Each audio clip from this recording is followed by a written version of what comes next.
Well, the trade war with the United States has taken center stage during this election campaign, and President and CEO of the Canadian Chamber of Commerce, Candace Laing, joins us now for more on the economic impact that it's been having. Candace, thank you very much for joining us. Thanks for having me, Roger. Are we starting to see an impact from the tariffs now on the economy?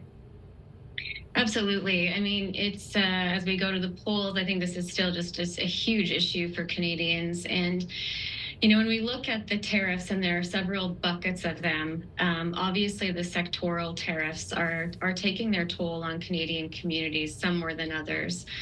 We know that hits auto and steel and aluminum, and there are more to come. But let's not forget about I call them the Boomerang tariffs that are hitting our agricultural sector as well. And this is having a massive impact on our canola and pea producers and pork producers and seafood. And that's because Canada aligned with the U.S. on tariffs against China on EVs and steel and aluminum last year.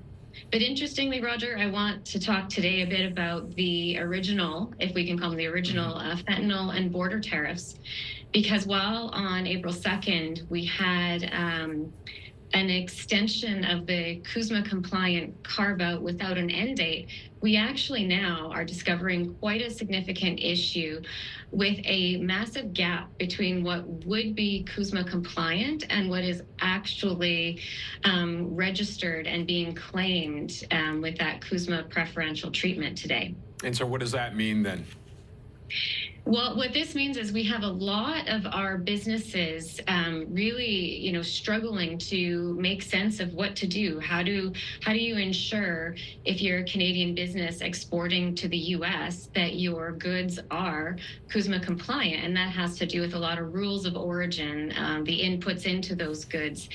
And then it means that if you are an importer in the U.S. of those Canadian goods, you need that CUSMA compliance certificate to make the preferential claim to get the CUSMA compliant carve out. So there's a lot of confusion, and I would just want to highlight for any viewers that there is a hotline and a lot of information available on our government's website that can help kind of steward through this, because it's a lot of onus on businesses to do the paperwork, and now that matters more than ever to get the CUSMA compliant carve out. Now, is there more the government could be doing to make it a little simpler, that whole process? Well, I think, leading up to this point, there is paperwork involved, and it is a bit onerous. I think we maybe just underappreciated that businesses may have just been relying on the most favored nation amount, which is, I think, 2.5%, and just paying that instead of doing the paperwork. So the extent of that creates a burden on businesses to comply with the benefits of our trade agreement, perhaps, is something we need to look at. Okay. Candace, thank you very much for sharing that. We appreciate it. Thank you. Candace Laing is the President and CEO of the Canadian Chamber of Commerce.